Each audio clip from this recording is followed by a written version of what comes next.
13.8 has brought forth a nice shift in meta, with every single role seeing a new pick emerge. With the help of our challenger players and analyzing the most recent data, we are ready to bring you guys a complete update on the solo queue meta. But before we get into it, be sure to check out Skill Capped if you want to truly get better at League of Legends. We're the only service that offers a money-back guarantee if you don't climb at least 5 divisions while actively using our service.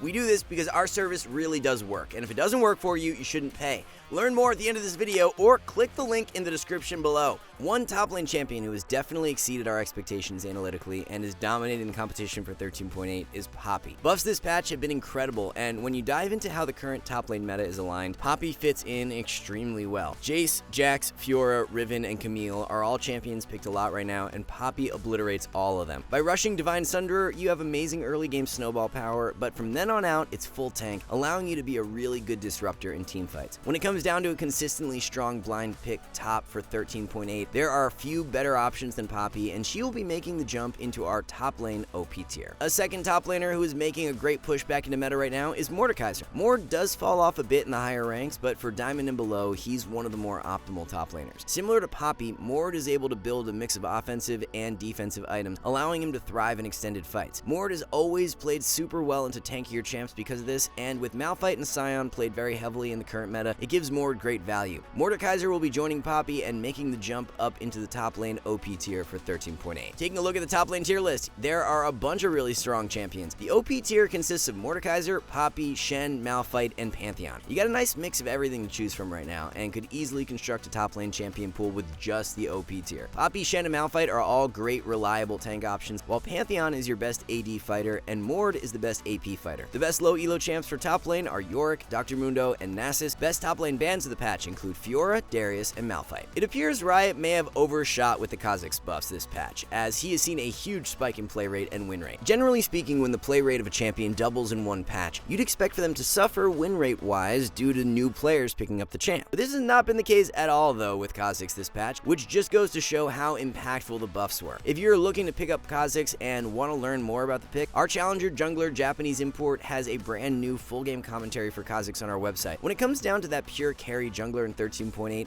nobody is topping Kha'Zix, and he will be making a move into the jungle OP tier. Although this champion is usually more commonly played in the top lane, jungle Poppy has become significantly stronger this patch as well. Much like Poppy top lane, jungle Poppy has incredibly good matchups for the current meta. If you're having issues with picks like Lee Sin, Graves, Kayn, or Hecarim, then Poppy is your answer. As long as you don't get hard stomped early on, every single one of those champs are super limited as to how they can approach team fights with a Poppy in the game. Your W and R do such an amazing job at keeping them away from your carries and halting any engaged play they try for. When most people think of Poppy, what likely comes to mind is this tanky disruptor champion, but with the Divine Sunderer Rush and Dark Harvest in runes, you pose a legitimate carry threat. Even better is that most players have no clue of Poppy's limits, so they'll be surprised as to how powerful you are in skirmishes. Just like top lane Poppy, we will be giving jungle Poppy another bump up the tier list, going from A into S for 13.8. For the jungle tier list, we're looking at Kha'Zix, Fiddlesticks, Evelynn, and Jarvan being the most powerful carries of the patch. Nerfs to Jarvan have played out exactly as expected, as he has lost a tiny bit of power, but not enough to warrant a move out of the OP tier. Kayn nerfs, on the other hand, have hit him a bit more than anticipated and have shifted him from S into A tier as a result. Nidalee buffs have been quite impactful as well, especially for the higher elos.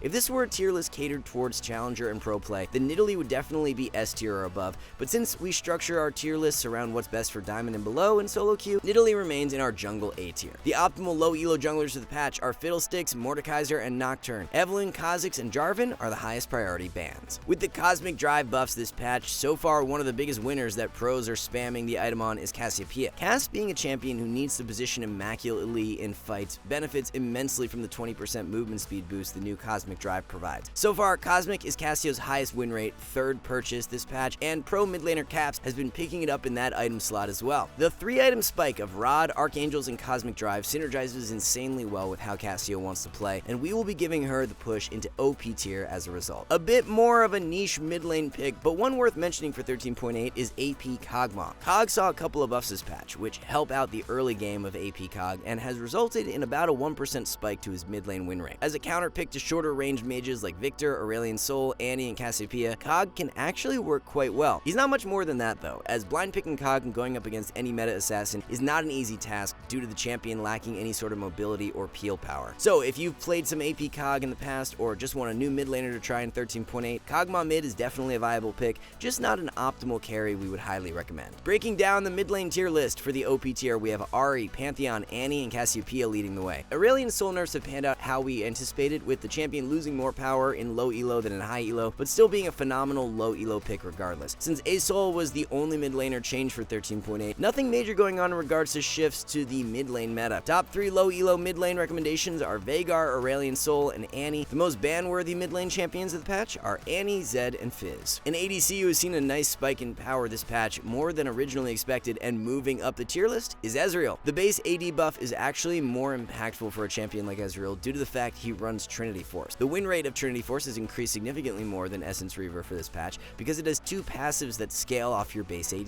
The threefold strike passive on Trinity Force increases base attack damage by 4%, while the Spellblade passive scales off 200% of your base AD. Ezreal players rushing Trinity Force in 13.7 were winning 50% of the time, but it's now shot up to 52% due to this buff. Only 16% of Ezreal players are actually running Trinity though, despite it heavily outperforming Essence Reaver.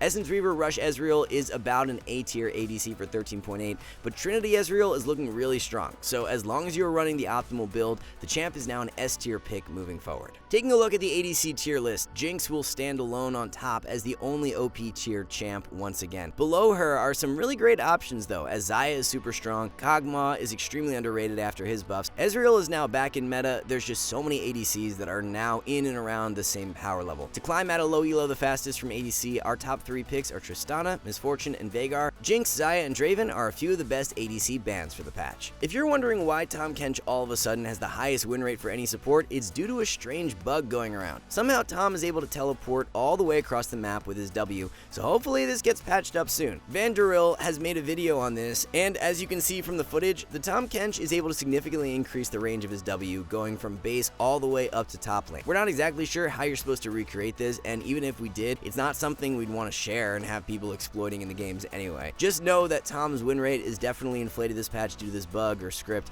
and he's not actually an OP champ like his win rate may suggest. A support who has actually become much stronger without abusing a bug is Janna. As we mentioned in the pre-patch tier list, Janna really didn't need buffs, and with these changes, she now is shot up to being one of the best enchanter supports. The buffs even exceeded our initial expectations, and we will be pushing Janna further up the tier list from S into OP for the mid-patch update. Jinx being heavily played in meta is great for someone like Janna because a Jinx on a few items with a Janna by her side is practically unkillable and an unstoppable carry force. We definitely give Melio the slight edge up in regards to raw carry power for an enchanter, but Janna is a very close second and a great pickup in 13.8. Having a look at the support tier list, it's Janna, Rakan, Senna, Blitzcrank, and Melio as the highest priority picks. Much like all the other OP champs who were nerfed in 13.8, Rakan has not seen a significant drop in his power level and continues to be a great carry support. The best low elo supports of the patch are Melio, Annie, and Zyra. Rakan, Thresh, and Melio are all great ban options due to their high play rates and relative power for the current meta. Alright guys, before we wrap this up, let's tell you a little more about skill caps. So we offer a 5-division rank up guarantee and think that's a pretty crazy thing to offer. It's like a gym membership guaranteeing you'll get ripped. Your local gym would go bust if they offered that, right? Not us. We've offered this for years because our service really does work. It works so well, in fact, that we're able to produce by far the largest catalog of premium league guides on the internet. We add over 20 videos a week with over 1,600 guides curated into over 100 courses no one can compare. We've also sent Challenger players into Elo Hell 714 times and counting, where they commentate how to carry live. They also respond to all questions asked. Sign up today for as little as $6.99 a month if you are serious about improving. So that's going to wrap it all up for this one. Thank you all so much for watching. Good luck in solo queue, and we'll catch you back soon.